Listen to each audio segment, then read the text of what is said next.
अरिहंत सिद्ध सूरि उपाध्याय साधु सर्व अर्थ के प्रकाशी मांगलिक उपकारी हैं। तिनको स्वरूप जान रागते भई जो भक्ति काय को नवाए स्तुति को जारी है। धन्य धन्य ते नहीं ते काज सब आज पाए कर जोरी बार बार वंदना हमारी है। मंगल कल्याण सुख ऐसो हम चाहत हैं। हो मेरी ऐसी दशा जैसी तुम धारी है। हो मेरी ऐसी दशा जैसी तुम धारी है।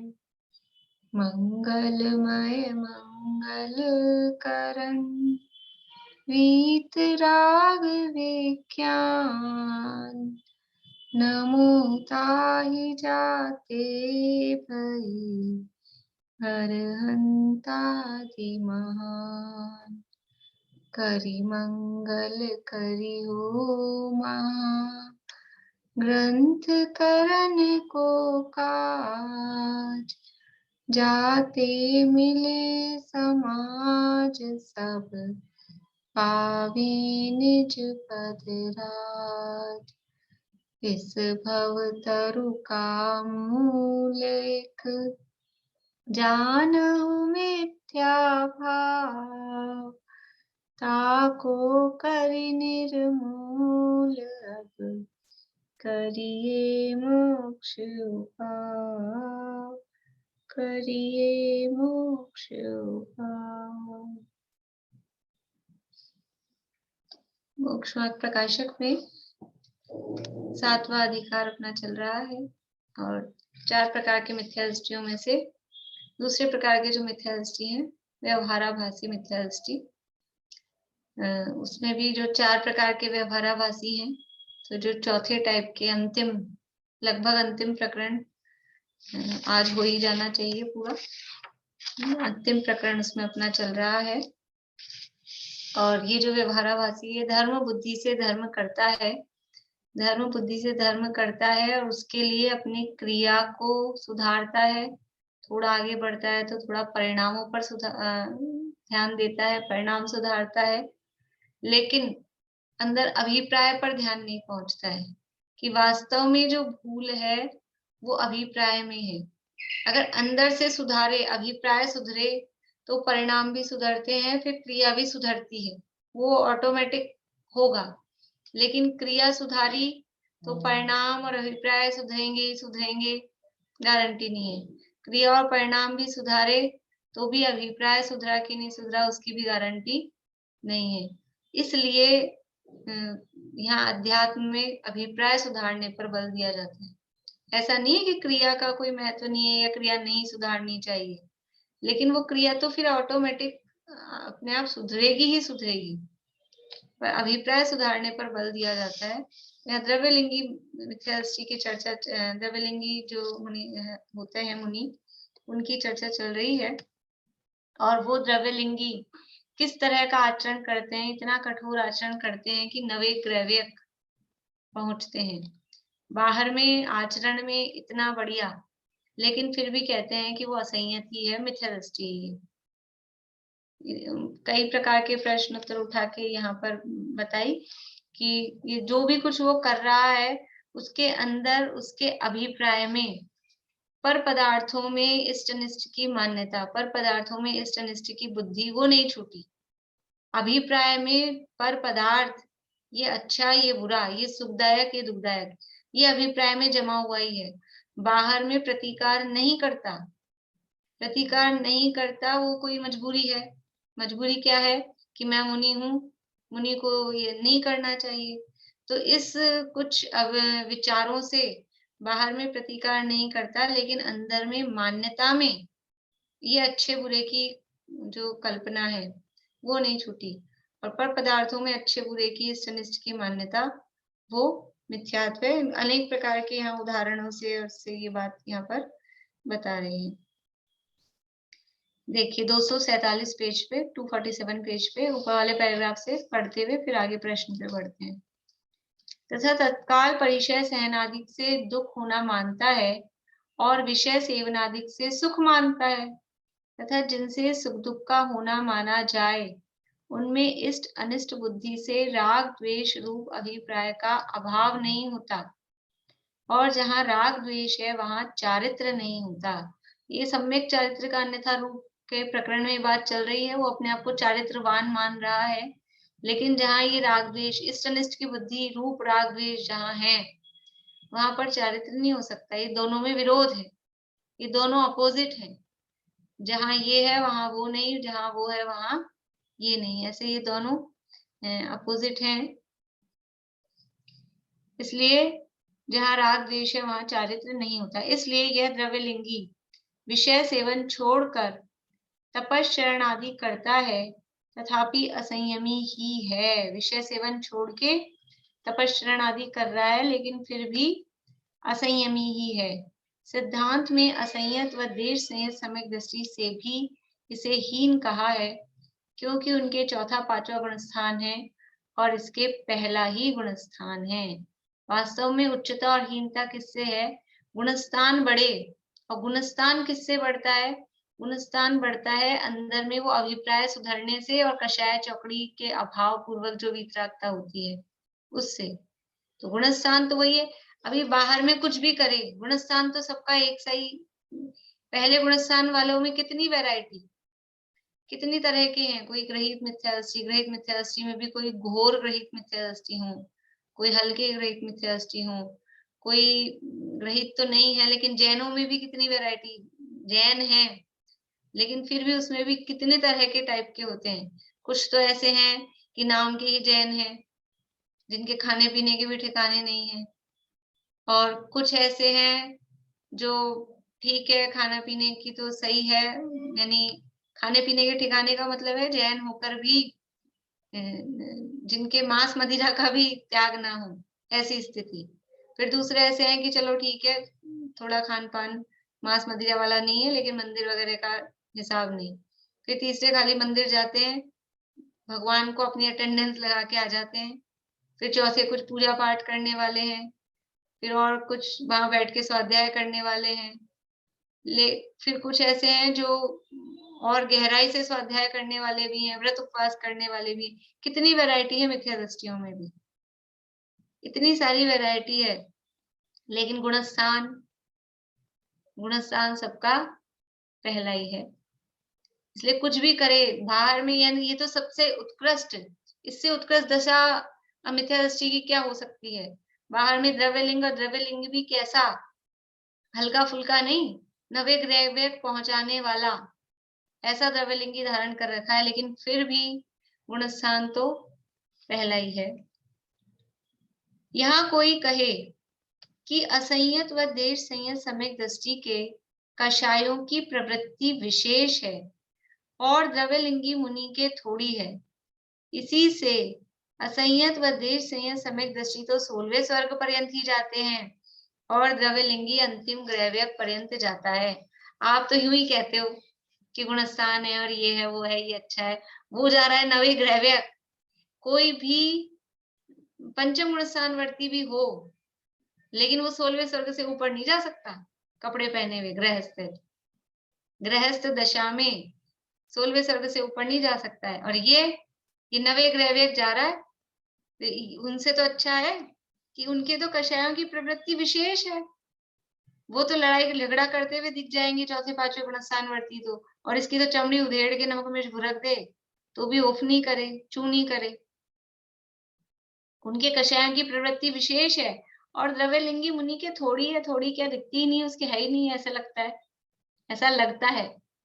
कषाय नहीं है ये नहीं लिखा, कषाय की प्रवृत्ति थोड़ी है, वो प्रवृत्ति में एक्सप्रेस नहीं हो रही है, बाहर नहीं दिखाई दे रही है। कि कषाय नहीं है ऐसे लिखा, उनके कषाय बहुत है इनके कषाय थोड़ी है, ये नहीं लिखा। उनके कषायों की प्रवृत्ति बाहर में मन वचन काय की क्रियाओं में, एक्सप्रेशन में उनके कषाय अधिक दिख रही है चौथे पांचवें गुण स्थान वालों की, और ये पहले गुण स्थान वाला है, इसकी प्रवृत्ति में, बाहर में, एक्सप्रेशन में कषाय कम दिख रही है, नहीं दिख रही है। और द्रव्यलिंगी मुनि के थोड़ी है, इसी से असंयत व देश संयत सम्यक दृष्टि तो 16वें स्वर्ग पर्यंत ही जाते हैं, वो तो 16वें स्वर्ग ही जा रहे हैं, और द्रव्यलिंगी अंतिम ग्रैवक पर्यंत जाता है, वो तो अंतिम ग्रैवक में भी है, नहीं पहले में चला गया, नवे ग्रैवक सबसे टॉप वाला 31 सागर की आयु, वहां तक पहुंच जाता है। इसलिए भावलिंगी मुनि से तो द्रव्यलिंगी को हीन कहो, उसे असंयत व देह संयत सम्यक दृष्टि से हीन कैसे कहा जाए। ठीक है, आप उसको हीन कह रहे हो, हल्का कह रहे हो, तो भावलिंगी मुनिराज से हीन कहो, लेकिन चौथे पांचवें गुण स्थान वाले असंयत और जो संयता संयत है, उनसे हीन मत कहो, उनसे तो ये अच्छा ही है, उनसे तो इसकी कषाय की प्रवृत्ति वो कम ही है। समाधान, असंयत व देश संयत सम्यक दृष्टि के कषायों की प्रवृत्ति तो है, परंतु श्रद्धान में कभी भी कषाय के करने का अभिप्राय नहीं है। प्रवृत्ति होना वो अलग बात है, और अभिप्राय होना वो अलग बात है।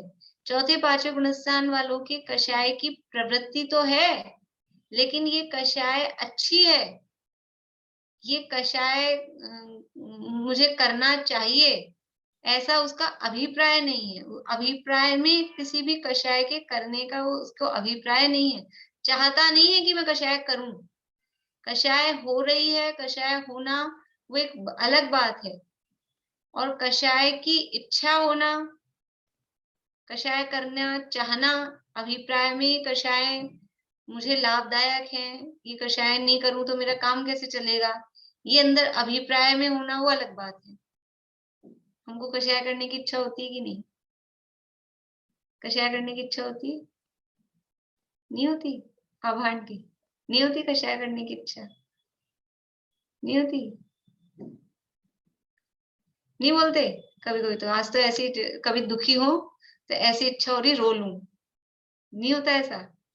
और आज तो ऐसी इच्छा हो रही है कि इसको बहुत पीटूं कभी कभी ये आते हैं कि नहीं इच्छा?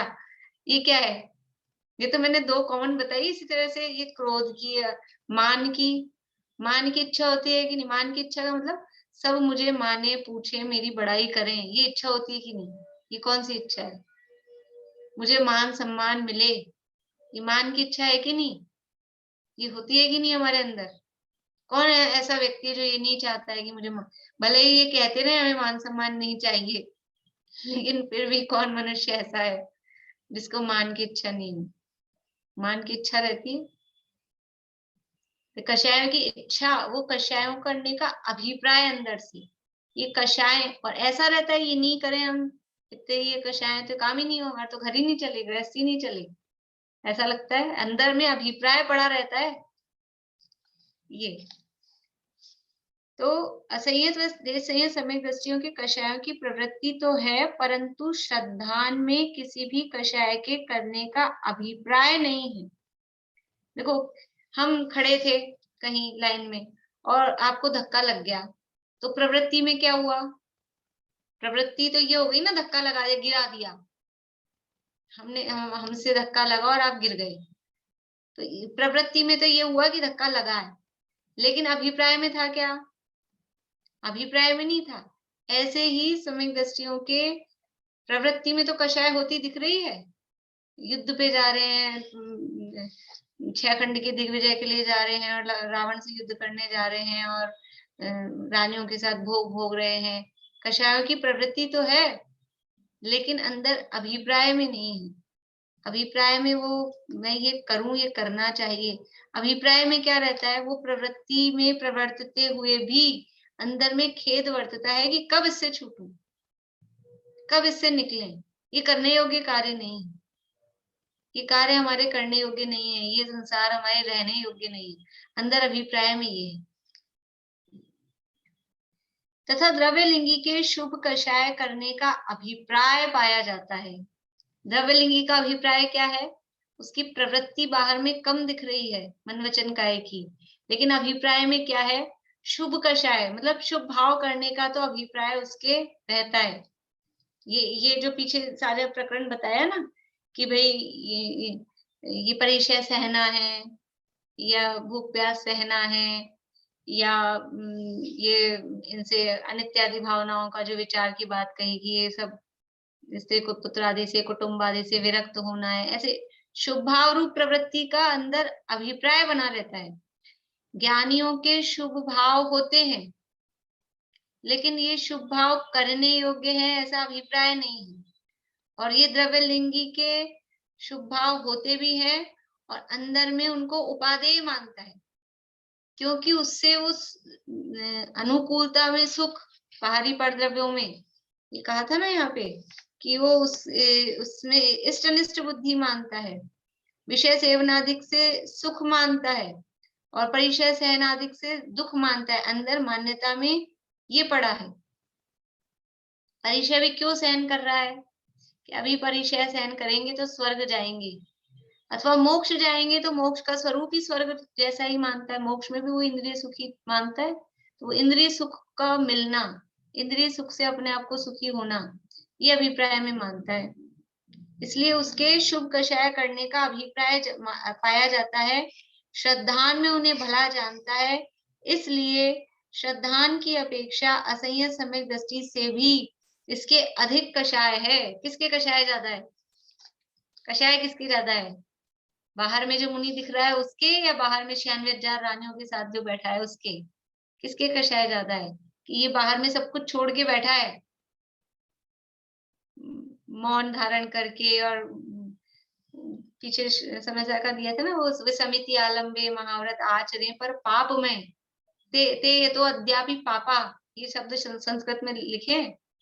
वो समिति पाले, महाव्रत आचरे, समितियां पाले, गुप्ती पाले, लेकिन वो आज भी पीछे, थोड़ा पीछे गया वो प्रकरण, ये वाला जो कलश आया था, वो आज भी पापा, वो पाप है, पापी भी नहीं कह रहे, वही पाप है, ऐसा संस्कृत में लिखा है। ते ये तो अद्यापि पापा, वो आज भी पाप है, पाप स्वरूप है, वो खुद पाप स्वरूप है। क्यों?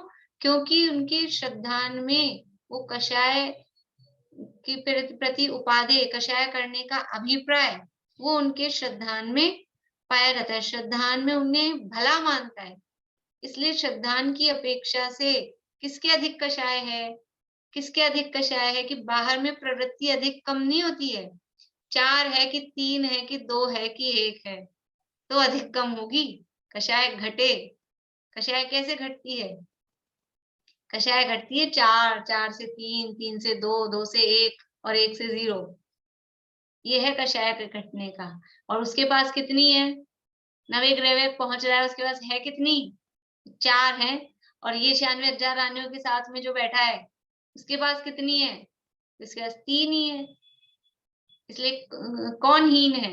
इसलिए इसको हीन कहा उनसे भी। वो कह रहे मत कहो हीन, ये कैसे ना कहें, कषाय ज्यादा जिसके पास है वो हीन है। इसलिए अभिप्राय में श्रद्धान में कषाय ज्यादा पड़ी है इसकी, इसलिए श्रद्धान की अपेक्षा असह्य समय दृष्टि से भी इसके अधिक कषाय है। तथा द्रव्य लिंगी के योगों की प्रवृत्ति शुभ रूप बहुत होती है और अघाती कर्मों में पुण्य पाप बंध का विशेष शुभ अशुभ योगों के अनुसार है, इसलिए वह अंतिम ग्रहव्य पर्यंत पहुंचता है। अब वो जो उसने तर्क दिया था ना प्रश्नकर्ता ने कि भाई वो अंतिम ग्रहव्य जा रहा है, ये तो 16 स्वर्ग ही जा रहे हैं, तो अंतिम ग्रहव्य क्यों पहुंच रहा है उसका कारण बता रहे हैं, क्योंकि उसके शुभ प्रवृत्ति ज्यादा है। और ये जो ग्रहव्य वगैरह पहुंचने का काम है, समझ लो ये अघाती कर्मों का काम है।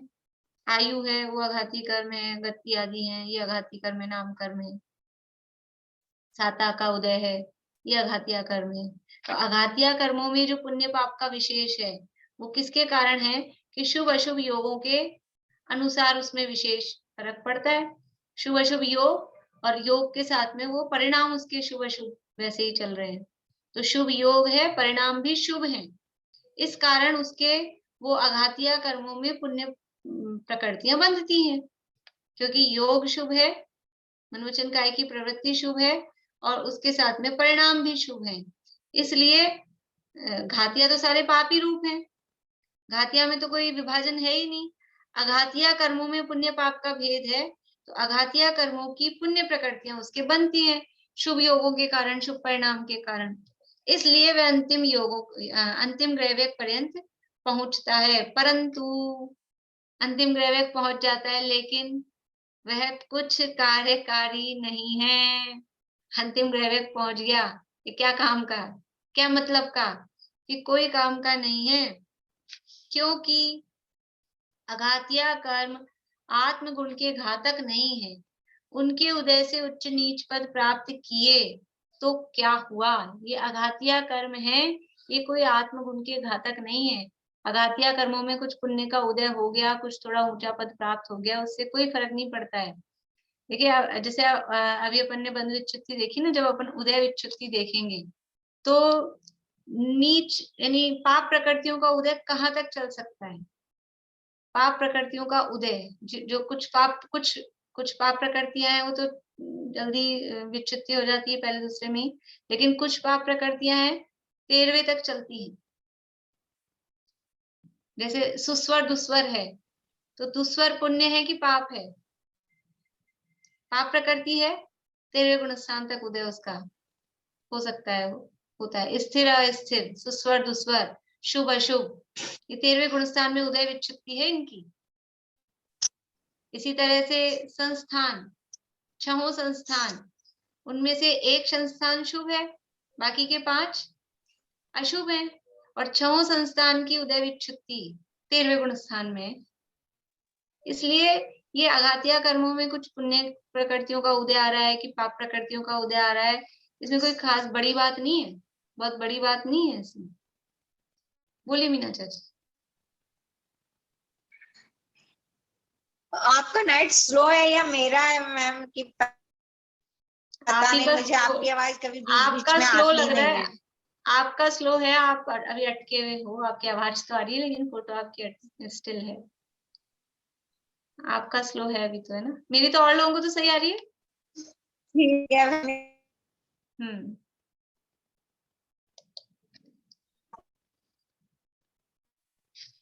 देखिए, द्रव्यलिंगी के योगों की प्रवृत्ति शुभ रूप बहुत होती है और अघाती कर्मों में पुण्य पाप बंध का विशेष शुभ अशुभ योगों के अनुसार है।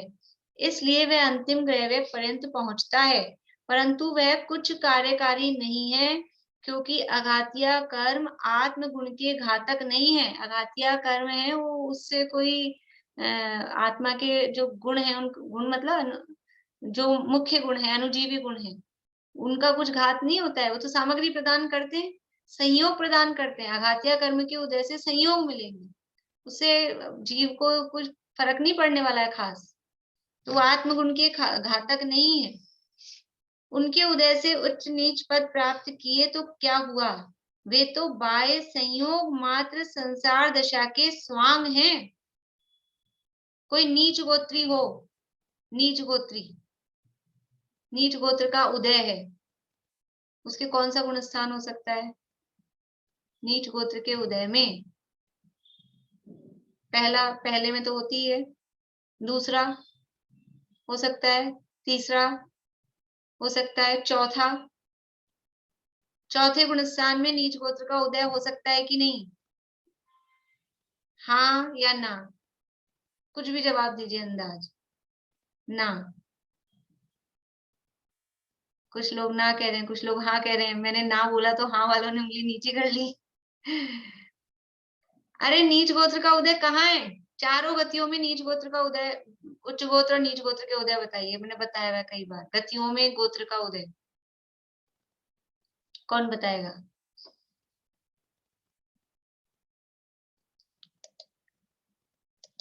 बोलिए निशांति।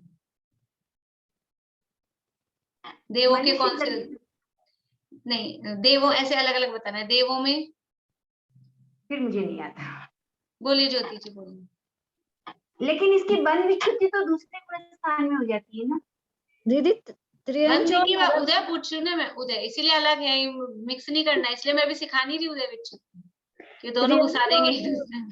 त्रियंच और नरक गति में रहेगा ना नीच गोत्र का तो। हाँ, बढ़िया बढ़िया जवाब। नरक और तिर्यंच नियम से नीच गोत्री ही होते हैं। नारकी और तिर्यंच, सारे नारकी सारे तिर्यंच नीच गोत्री ही होते हैं।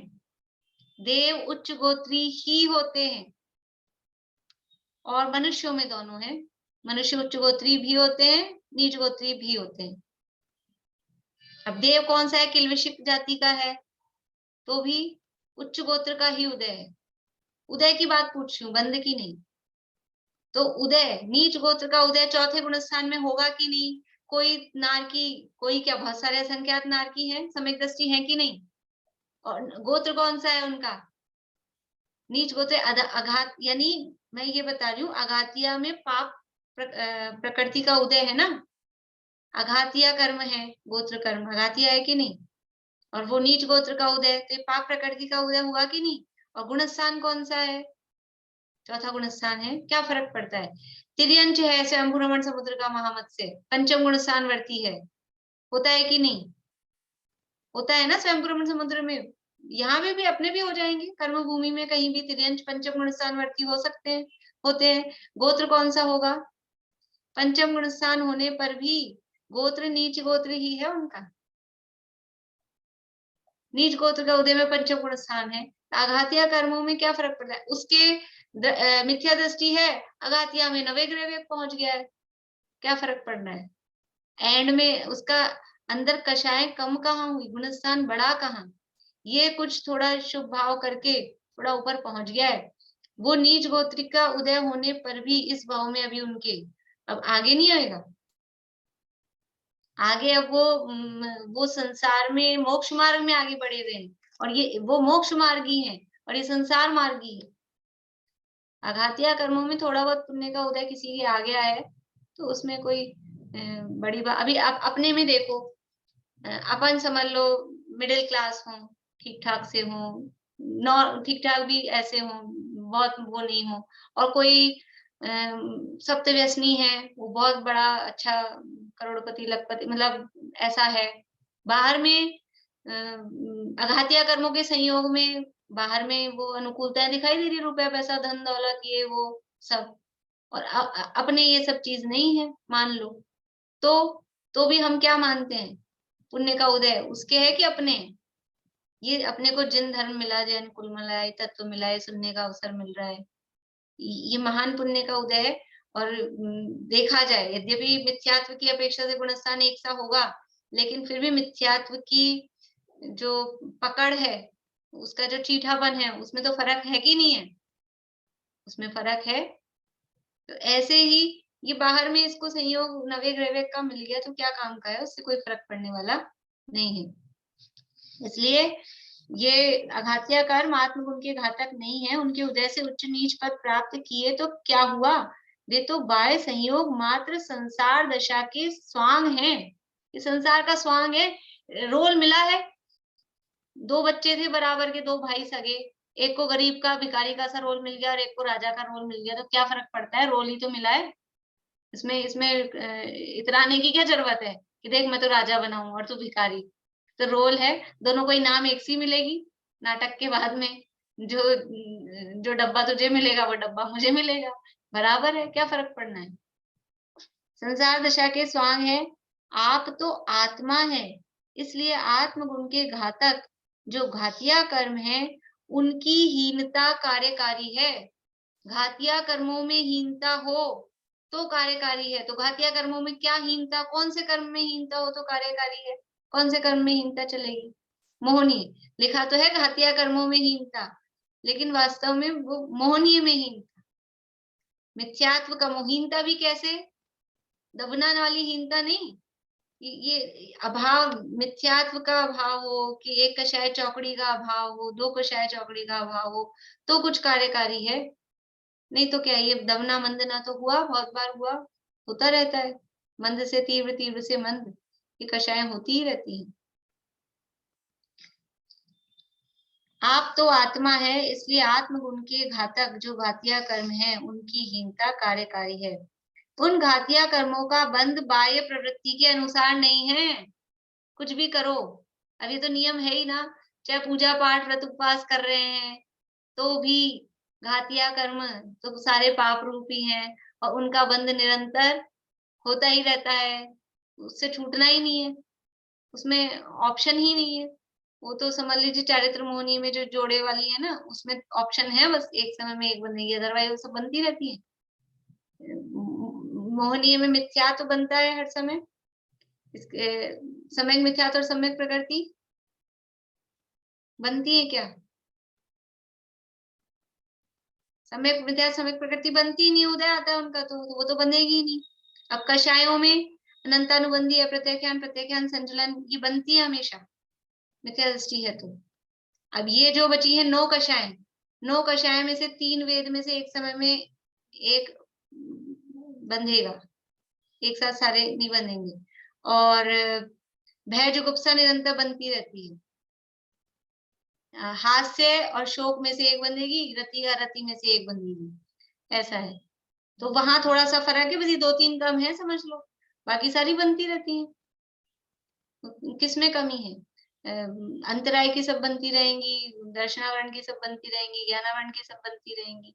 तो ये इसमें कमी हो, ये लिख रहा है घातिया कर्मों में कमी हो, उनकी हीनता। तो उनकी हीनता कैसे होगी कि ये इसमें शायद चौकड़ी हीनता कहाँ होगी? एक तो दर्शन मोहनी में होगी कि मिथ्यात्व कम हो जाए, या चारित्र मोहनी में कषाय चौकड़ी कम हो जाए, और किसी में ऐसे हीनता नहीं होती है। वो तो जाएगा तो ज्ञानावरण की सारी एक साथ ही जाएंगी। ऐसा होता है मति ज्ञानावरण रुक गया, ऐसा हमने देखी बंध विच्छुत्ति, मति ज्ञानावरण की शुद्ध ज्ञानावरण की पहले दूसरे गुण स्थान में हो गई हो, फिर बाद में बंध विच्छुत्ति, ऐसा कुछ है? ज्ञानावरण की बंध विच्छुत्ति कहाँ है? ज्ञानावरण की बंध विच्छुत्ति बोलिए पूर्णिमा आंटी।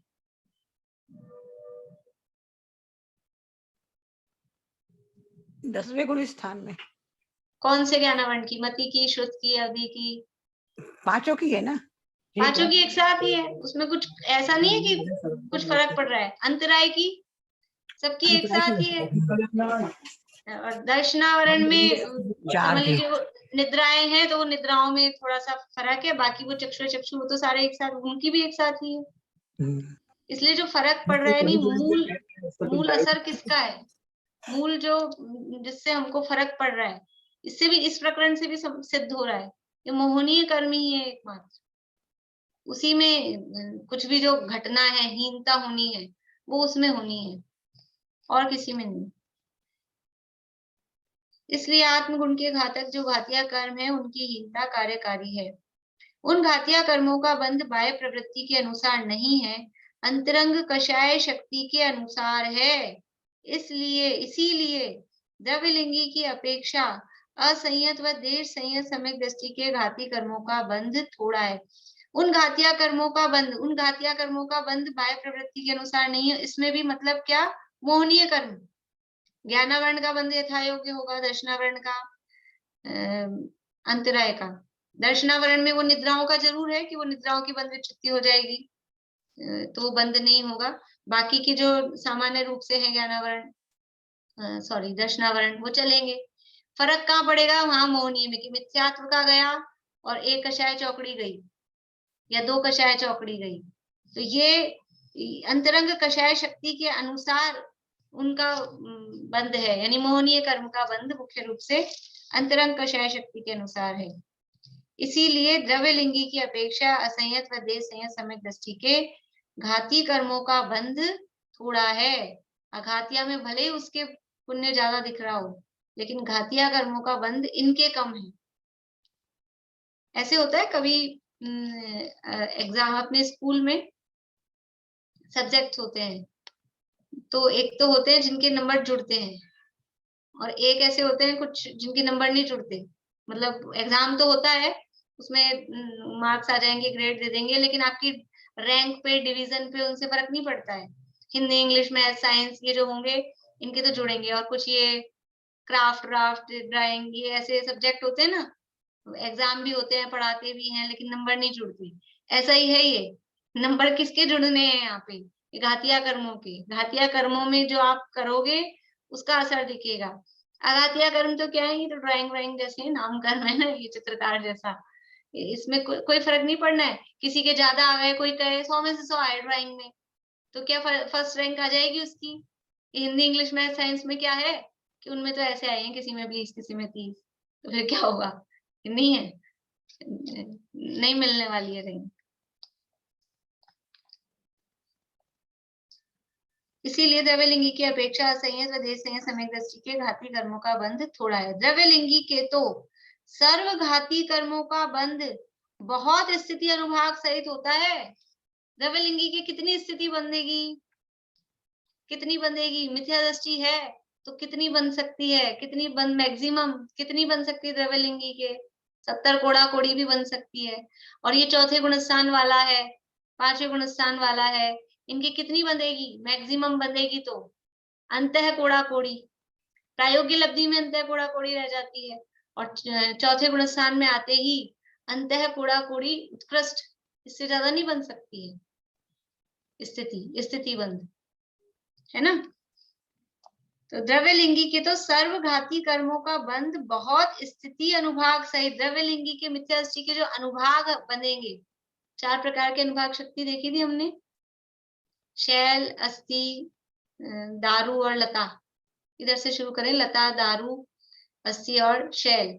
ये 4 प्रकार के अनुभाग शक्ति किसके बनती है? मिथ्या दृष्टि के। और सम्यक दृष्टि के कौन से अनुभाग रह जाते हैं? सम्यक दृष्टि के 2 हल्के वाले, ये तीव्र वाले अनुभाग उसके खत्म हो जाते हैं पाप प्रकृतियों में। पीछे पढ़ के आए अपन दूसरे में, अधिकार में भी और इसमें भी अभी, कि पाप प्रकृतियों में जो उत्कृष्ट अनुभाग हैं वो खत्म हो जाते हैं सम्यक दर्शन होने के बाद में। पाप में तो हीन अनुभाग बचते हैं, पुण्य में 4 प्रकार के अनुभाग रहते हैं। इसलिए द्रव्यलिंगी के तो सर्वघाती कर्मों का बंध बहुत स्थिति अनुभाग सहित होता है, और असंयत व देश संयत सम्यक दृष्टि के मिथ्यात्व अनंतानुबंधी आदि कर्मों का तो बंध है ही नहीं। मिथ्यात्व और अनंतानुबंधी आदि, आदि लिखा है क्योंकि असंयत के तो अनंतानुबंधी नहीं, असंयत नहीं, देश संयत के अनंतानुबंधी और अप्रत्याख्यान दोनों का बंध नहीं है, और असंयत के अनंतानुबंधी का बंध नहीं है मिथ्यात्व के साथ में। इसलिए इनके ये बंध, कर्मों का बंध तो है ही नहीं। अवशेषों का बंध होता है। कौन सी बची? कि असंयत के 3 बची हैं और देश संयत के 2 कषाय बची हैं। वो अवशेष का होता है, वह भी अल्प स्थिति अनुभाग सहित होता है। उनकी भी स्थिति अंतः कोड़ा कोड़ी बंधेगी, और अनुभाग वो 2 प्रकार का ही बंधेगा। वो भी उत्कृष्ट स्थिति नहीं बंधेगी, उत्कृष्ट अनुभाग नहीं बंधेगा, वह भी अल्प स्थिति अनुभाग सहित होता है। तथा द्रव्यलिंगी के कदापि गुण श्रेणी निर्जरा नहीं होती। कदापि मतलब कभी भी, किसी भी तरह से। द्रव्यलिंगी जो है मिथ्या दृष्टि, उसके कभी भी किसी भी रूप में गुण श्रेणी निर्जरा नहीं होती। सम्यक दृष्टि के कदाचित होती है, मतलब सम्यक दृष्टि के कभी होती, कदाचित होती है मतलब कभी होती है।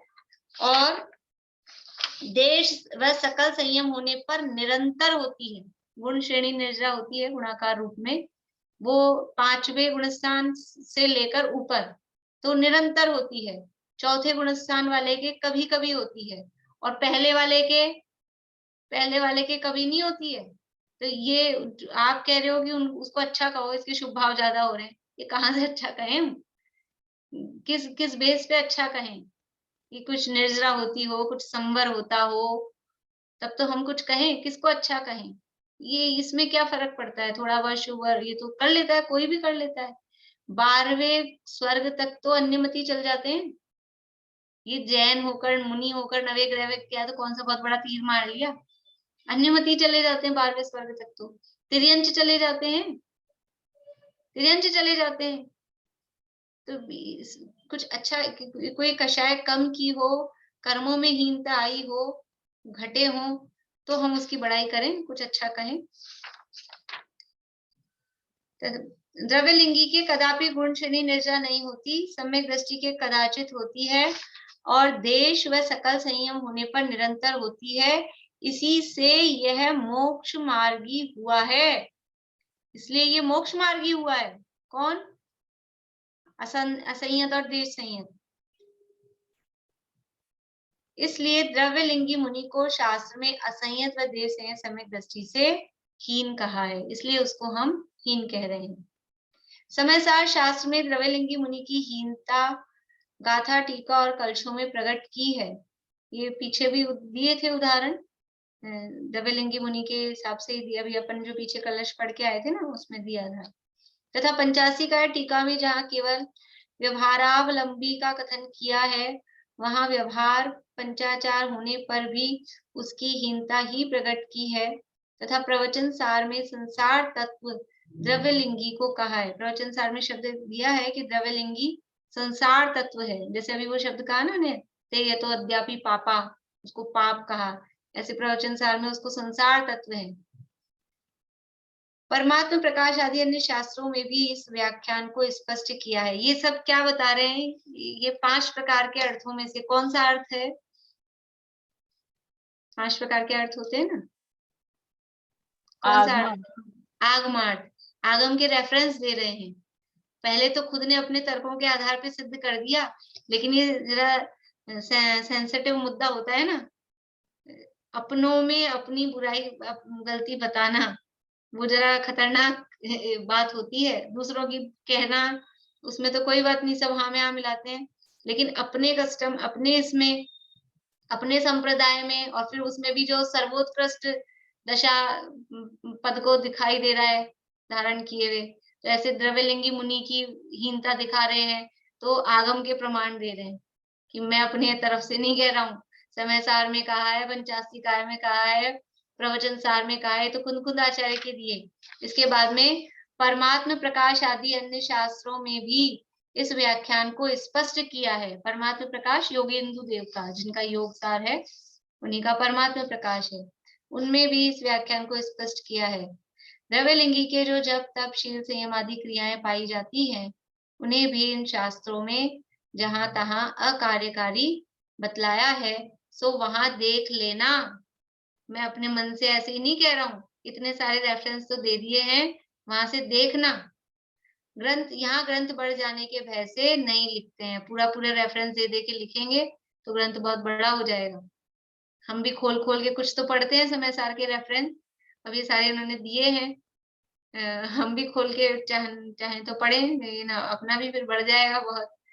इसलिए अपन भी अभी हाँ इस प्रकार केवल व्यवहाराभास के अवलंबी मिथ्या दृष्टियों का निरूपण किया।